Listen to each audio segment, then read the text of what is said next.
Welcome to This Explainer. Today, we're diving straight into the surprisingly rich culture of Appalachian coal miners. We're talking about those tight-knit company towns, the shared danger of the dark underground, and how their historical resilience actually echoes through the entire modern working class. Usually, we talk about the working class in purely economic terms, right? But today, we're looking at the human engine behind it all, the grit, the grind, and what workers themselves like to call the glitter. Okay, let's kick things off by busting a pretty massive myth. When a lot of us picture historical Appalachia, we have this romanticized image of an Eden-like pre-industrial paradise. And we just assume the coal miners were helpless victims of a greedy industry. But if you look at the research from historian Crandall Shiflett, we see a totally different reality. Families were actually trading incredibly hard, often impoverished rural farm labor for the concrete benefits of coal towns. We're talking indoor plumbing, regular cash income, and the formation of brand new community safety nets. So they weren't just victims, they were fierce adapters. The miners really weren't passive sufferers. They were active, ingenious creators. They took their close-knit rural values and brought them right into the harsh, dirty reality of the coal camps. Out of pure necessity, they forged this profound social safety net. When economic downturns hit, or when the work just became impossibly dangerous, they didn't just give up. No way. They leaned on this newly created culture to survive. And this brings us to a really crucial concept popularized by historian E.P. Thompson. It's called a working class consciousness. Think of this as the foundational glue of solidarity. It's that realization among working people that they actually share an identity of interests, a mutuality that's often completely opposed to the interests of their employers. For the Appalachian miners, this consciousness, it was literally the armor that allowed their communities to weather the brutal storms of industrial life. What's wild is that we can trace a direct line of this evolving consciousness over time. It starts with those company coal towns of the 1880s where miners organized just to survive, right? Then it moves to the textile mills of Massachusetts in the 1910s. From there, it flows right into the mid-century factory boom of auto and steel, all the way down to today's service and gig economy.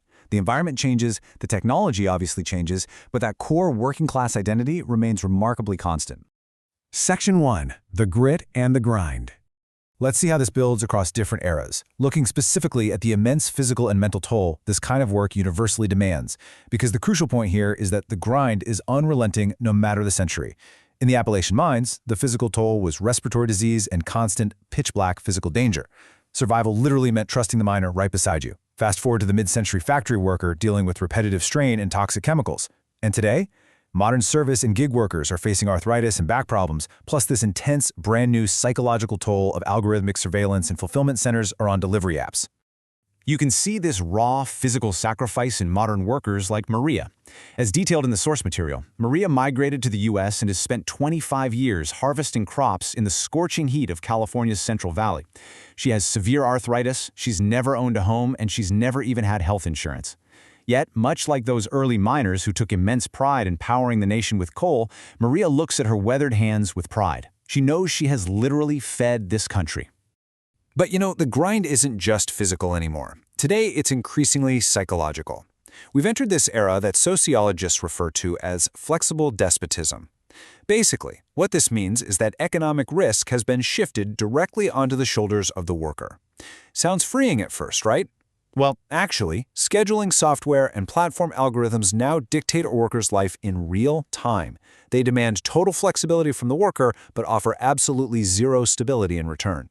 And that psychological toll is compounded by what sociologist Arlie Hochschild coined as deep acting. This is a highly exhausting form of emotional labor that's basically a requirement in the service industry now. Just think of workers at a fast-paced coffee chain. They're forced to constantly project extreme enthusiasm and happiness to create a fun customer experience, regardless of their own personal struggles or the reality of making minimum wage. It requires completely suppressing true feelings just to produce a specific state of mind in the customer. And honestly, it frequently leads to severe burnout. Section 2. Forging solidarity and finding glitter. But here's the thing. Despite these incredibly heavy tolls, there is this really beautiful counter-narrative. The working class has continually found what we might call the glitter.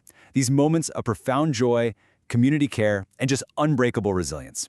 Remember those Appalachian miners who relied on their United Mine Workers Union and their neighbors to survive strikes?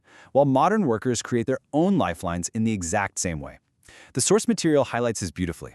We see migrant farm workers like Maria sharing weekend meals and traditional songs. We see a meatpacking plant in Iowa winning a really hard-fought unionization vote. Even today's isolated gig workers are out there crowdsourcing repairs and sharing safety tips in dedicated Facebook groups. The medium changes, for sure, but the solidarity remains exactly the same. We see this remarkable grit vividly in Elise Colette Goldbach's memoir, Rust. She worked as utility worker number 6691 in a grueling, super dangerous Cleveland steel mill, all while navigating severe bipolar disorder. Yet, in the absolute thick of that incredibly difficult environment, she was kept afloat by the profound solidarity and support of her union brothers and sisters. It's an amazing testament to how the workplace, despite all its dangers, can actually become a vital, life-saving support system. Another incredible story comes from Sharon, a factory worker in Flint, Michigan. After working the night shift for 15 years as a single mother, her co-workers threw her a 15-minute surprise birthday dance right there on the auto assembly line. She perfectly captures this resilience when she describes that brief moment of joy amid the deafening noise and heavy machinery as her glitter. It's all about finding that light in the absolute thick of the grind. And this glitter, it also comes from deep human connection. Take James, a diner server in Philadelphia who earns just $2.83 an hour plus tips. He describes his job not just as bringing food to tables, but actually acting as a therapist and confidant to his customers. He finds immense purpose and emotional reward in supporting his grieving regulars. So you see, the glitter isn't financial at all. It's deeply, profoundly human. Section 3. The modern shift. Flexible capitalism. Now, we do have to ask a pretty difficult question. How is this deeply rooted working-class culture adapting to the 21st century's radical and often really isolating changes in how we work? Because while the historical Appalachian miner and the mid-century steelworker had dense, visible community structures, they lived together, they went to the same company church, they bargained collectively, today's platform gig economy is fundamentally different. It relies almost entirely on invisible algorithms and isolating apps. The worker is essentially an island, forced to self-fund their own safety net in a highly fragmented, disconnected system. Studies from the London Museum highlight exactly what this new grind looks like, especially for delivery couriers. Their time is aggressively commodified, with long, entirely unpaid waiting times between gigs. They have to purchase their own expensive assets, like e-bikes. And on top of wildly fluctuating daily incomes, they report dealing with intense class bias, where some customers actually treat them as lower society. Yet despite all these new structural hurdles, they exhibit the exact same indomitable grit as those early miners, doing whatever it takes to support their families. Section 4. Preserving our labor heritage. Recognizing this enduring spirit, it is absolutely vital that we properly document and preserve these complex working-class narratives for the future. We really can't afford to let these stories disappear. One incredible way this is happening is through literature. The Working Classics Anthology is a perfect example of this. It captures the rise of industrial prosperity and the really painful sting of deindustrialization, all through blue-collar poetry. By taking the stories of the mills, the mines, and the sweatshops and framing them as high art, it officially validates the working class experience as a true cornerstone of American culture.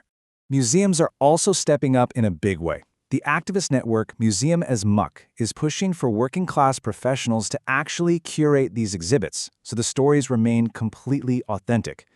We're seeing the London Museum actively documenting the lived realities of gig workers during the pandemic, and projects like Showtown Blackpool are specifically highlighting working-class entertainment and joy, making sure the narrative isn't just focused on poverty, but on the glitter too. Ultimately, the through line from the historical Appalachian coal town to the modern urban courier network is this unbreakable, profound commitment to mutual care. As Martha, a food pantry coordinator in West Virginia, says, we take care of each other. When the systems fail, when the work is brutal, the working class survives through an incredibly resilient network of community support. So, I'll leave you with this final thought. Knowing this history, knowing that the solidarity forged in the dark Appalachian coal mines is the exact same resilience driving today's workforce, how do you view the delivery driver, the server, or the farm worker, keeping your community running right now? Think about the grit, the grind, and the glitter the next time you encounter the invisible backbone of our society. Thanks for joining me on this explainer.